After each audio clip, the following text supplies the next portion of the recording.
Jai Hind. I'm Lion sir, and I'm having 30 years of experience in industry. Today we are going to learn about Kaizen. आज हम आपको बताएंगे Kaizen है क्या और ये कैसे इन्वेंट हुआ, इसकी क्यों ज़रूरत पड़ी और बहुत सारी चीज़ें और इंडस्ट्री में इसको ज़्यादा यूज़ क्यों करते हैं. तो आइए स्टार्ट करते हैं. Kaizen is a Japanese concept which involves continuous improvement of day-to-day activities. ये जापानीज कॉन्सेप्ट है और इसमें दिन प्रतिदिन जो भी आप इम्प्रूवमेंट करते हैं वो इन्वॉल्व होता है. और ये जो है जापानीज वर्ड से दो वर्ड से बना हुआ है, kai and zen. KAI, kai means change and ZEN, zen means betterment और good, means change for good. So इसको इन्वेंट कौन किया? मशाकी इमाई, जो टोयोटा कंपनी में मैनेजमेंट कंसल्टेंट थे जापान में, उन्होंने इसको इन्वेंट किया. आइए देखते हैं काइजन कितने तरह के होते हैं. काइजन जो है दो तरह के होते हैं, यूटोरी काइजन एंड काराकुरी काइजन. यूटोरी काइजन क्या होता है? यूटोरी काइजन है जो मैन के रिलैक्सेशन या उसके रिलीफ के लिए जिस तरह काइजन बनाए जाते हैं वो जो है यूटोरी काइजन में आता है. और काराकुरी काइजन है जो, जैसे आपने सुना होगा काराकुरी डॉल या टी सर्विंग डॉल जो कि रेस्टोरेंट्स वगैरह में यूज होते हैं, वो काराकुरी काइजन्स में.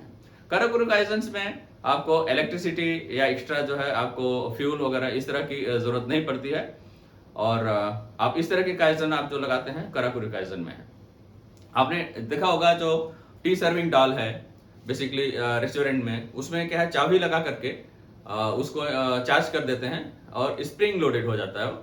एंड फाइनली जब उसके ऊपर टी सर्विंग कप रख दीजिए तो वो जो है वॉक करके वहां पहुंचेगी और जब कस्टमर उसको पिकअप कर लेता है तो स्टॉप हो जाएगी.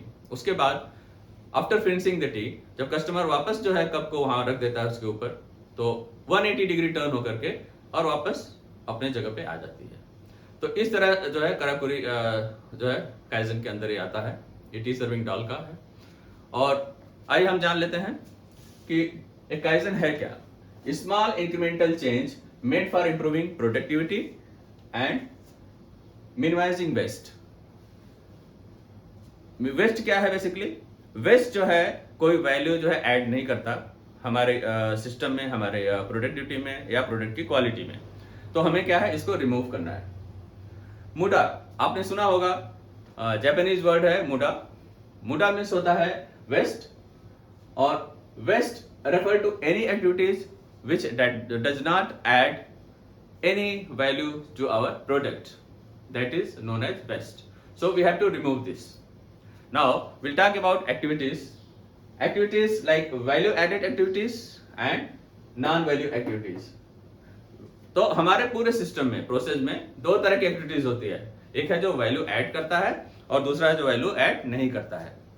नॉन वैल्यू एडेड में जैसे हम इंस्पेक्शन करते हैं, ऑडिट्स करते हैं और इस तरह की है. नॉन वैल्यू एडेड है बट जरूरी है, तो इसलिए हम इस तरह का जो है एक्टिविटीज भी करने पड़ते हैं. और भी उसमें है, जैसे हम एग्जांपल लेते हैं, अगर हम सपोज सीएनसी में आयल होल ड्रिलिंग की बात करें तो हमारा जो वैल्यू एडेड है, जब मशीन जो है ड्रिल करती है, सिर्फ ड्रिल करना है, लेकिन बाकी और प्रोसेस है नॉन वैल्यू एडेड. यानी उसको क्लैम्प करना, लिफ्ट करना, उसको प्लेस करना उसमें, और उसके बाद में वापस जो है बेल्ट पे मूव करना. तो ये सारे जो एक्टिविटीज हैं नॉन वैल्यू एडेड हैं, बट हमें ये करना पड़ता है. तो there is chances where we can improve. Now all form of waste, whether it is in manufacturing or it is in administrative, like bottlenecks, constants, or rework scrap, or poor housekeeping, long setup time, unstable schedule, machine breakdown or unexpected downtime, and absenteeism. These all are basically main waste, and we have to focus on this, and we have to minimize, and if possible we have to remove it. Okay, so in Kaizen what we do, there are 7 deadly waste. And you know what is waste? Waste that does not add value is not necessary. That is waste. So I am going to tell you about 7 deadly waste. 7 जो है बहुत ही खतरनाक waste हैं. अगर हम इसको remove कर पाते हैं या मिनिमाइज कर पाते हैं तो हमारे सिस्टम का परफॉर्मेंस काफी अच्छा हो जाएगा. इसमें आता है transportation, inventory, motion, waiting, over production and over process and defect. So now I'll just explain what is transportation waste. Transportation basically is not going to add any value to our product, but it involves lot of expenditure, time, etc. Now we have to reduce the transportation. We have to manage in such a way that transportation is supposed to be minimum. Inventory is another which is burden for us. It is going to take a lot of space, and that is valuable space. And managing this inventory, manpower is required. We cannot comfortably follow the first in and first out system. Then motion of manpower, maybe a file or anything which is not going to add value should be minimized, or if possible it can be removed. Now waiting for machine or waiting for manpower is basically it is waste. Like we are waiting for a product that when it will be processed, it will come to our machine, and then our machine is going to process it. So again it means our system is not standardized and we have to think about it. So waiting of manpower is not there, we are waiting for the manpower आएगी तो हमारी machine चलेगी, so again it is waste. So we have to think about this. Now overproduction. हमने क्या हुआ कि over production कर दिया, जिसकी जरूरत नहीं थी हमने उसको बना दिया, यानी हमने प्रायोरिटी को ध्यान नहीं रखा और हमारे पास ओवर प्रोडक्शन हो गया. ओवर प्रोडक्शन होगा then again it is going to affect your inventory and all the expenditure is going to come. Now defect. We have to make our system zero defect. So we have to do small changes that our Kaizen is going to teach us. So small changes for good of the system, for the productivity, we have to do it. Now Kaizen है क्या basically? Kaizen है जैसे table है, working table, और उसमें कई लोग काम कर रहे हैं. तो हमने देखा कुछ लोग बड़े भी होते हैं हाइट में और कुछ लोग छोटे भी होते हैं. बट अगर सेम टेबल पे अगर हम काम कराएं तो जो छोटे हैं उनको जो है वो टेबल ऊंचा लगता है और जो बड़े हैं उनको छोटा लगता है. वो झुक के काम करेंगे, बैक में प्रॉब्लम होगी. तो ऐसे में हम क्या कर सकते हैं कि एक प्लेटफॉर्म जो है बना देते हैं छोटे लोग के लिए, एक प्लेटफॉर्म जो उसके ऊपर चढ़ करके पोर्टेबल प्लेटफॉर्म, और बड़े लोग के लिए थोड़ा सा अगर हम टेबल हाइट करते हैं अकॉर्डिंगली हम प्लेटफॉर्म सेट करते हैं तो एक काम जो है कंफर्टेबली कर पाएंगे.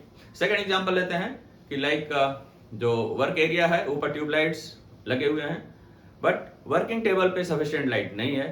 तो हम इसको क्या कर सकते हैं, वहां पर स्टैंड बना करके एक सिंगल ट्यूबलाइट लगा दें और उससे सफिशिएंट लाइट हो जाएगी. तो एक तरह से जो है आपका एनर्जी सेविंग का भी काम करेगा और ये आपका एक काइजन में भी आएगा. और इस तरह से छोटे छोटे बहुत सारे जो हैं, जो भी आप देखिए जैसे आपका बेल्ट कन्वेयर है, वहां पर मोटर लगा हुआ है जो कि पिस्टन या इन सबको जो है प्रोडक्ट को वहां से लेके आ रही है. लेकिन आप ऐसा भी कर सकते हैं कि उसको थोड़ा सा हाइट में लेकर के स्लैंड पोजीशन में डालें और रोलर लगा दें, तो वहां पर आपका वो पिस्टन बाय ग्रेविटी मूव करके आ जाएगा. तो again it is a very good kaizen. छोटा अगर आप देखें जैसे उसके अंदर स्पेस है, नीचे कुछ यूज नहीं हो रहा है, आप फाइल वगैरह रखने के लिए वहां पर रैक बनवा सकते हैं और इस तरह से आपका ये काइजन के अंतर्गत आता है. तो इस तरह छोटे छोटे बहुत सारे चीजें आप कर लीजिए, ये सब काइजन के अंदर आएगा. 10 golden rules of kaizen. Kaizen करने के लिए 10 जो है बहुत सुनहरे जो नियम है जिसका आप ध्यान रखिए तो आप जो है अच्छी तरह से अपने काइजन कर पाएंगे. काइजन करने से पहले आप जो है उस स्थान पे जाइए जहां पर आपको काइजन करना है, उस प्रोसेस के बारे में समझिए, वहां पर जो लोग हैं उनसे आप मिलिए और उनसे इन्वॉल्व होइए, उनकी प्रॉब्लम समझिए और सिस्टम को ऑब्जर्व करिए और चार्ट आउट करिए कि ये कैसे फंक्शन कर रहा है. तो आप जो है बेटर जो है उसके बारे में जान पाएंगे. सेकंड है जो ओल्ड रूल है कि ये ऐसे चलता आ रहा है, ये पहले से ऐसे ही प्रोसेस है, तो उसको हमें क्या करना है, खत्म करना है एंड हमें नया सिस्टम बनाना है. देन आपको वो जो प्रैक्टिस कर रहे हैं उसको आपको रिजेक्ट करना है कि ये ऐसे ही होता आ रहा है, ऐसे ही होता रहेगा, और नया सिस्टम बनाना है। Then rely on the data, data के ऊपर आप रिलाई करिए, और उन्होंने सोचा है मेरा ओपिनियन है या थ्योरी जैसे बोलती है उसके ऊपर डिपेंड नहीं होइए, डेटा के ऊपर आप काम करिए। एंड करेक्ट मिस्टेक इमीडिएटली, अगर किसी तरह कोई मिस्टेक होता है तो उसको आप इमीडिएट जो है करेक्ट करिए, न कि उसको कल के लिए छोड़िए। Now don't seek perfection, choose a simple solution. किसी भी चीज को बहुत परफेक्ट नहीं बनाने की जरूरत है, सिंपल सोल्यूशन सोचिए कि उसको जो है हम कैसे उस प्रॉब्लम से पार पा सकते हैं। Ask why 5 times and reach to the root cause why this problem is happening. You'll come to know what is the exact answer. And seek out the knowledge of more than one person. और लोगों से आप बात करिए और उनके भी knowledge को आप जो है इनकॉर्पोरेट करिए और बेटर सोल्यूशन को इम्प्लीमेंट करिए। Continuously and constantly improve the system. So by following these all 10 rules, you can improve the productivity, quality of your system. Thank you. यदि हमारा वीडियो आपको पसंद आया है तो हमारे वीडियो को लाइक करें, सब्सक्राइब करें, और इसी तरह से मैं टेक्निकल वीडियोस आपको लाता रहूँगा, और अगले वीडियो में फिर मिलते हैं। धन्यवाद। जय हिंद।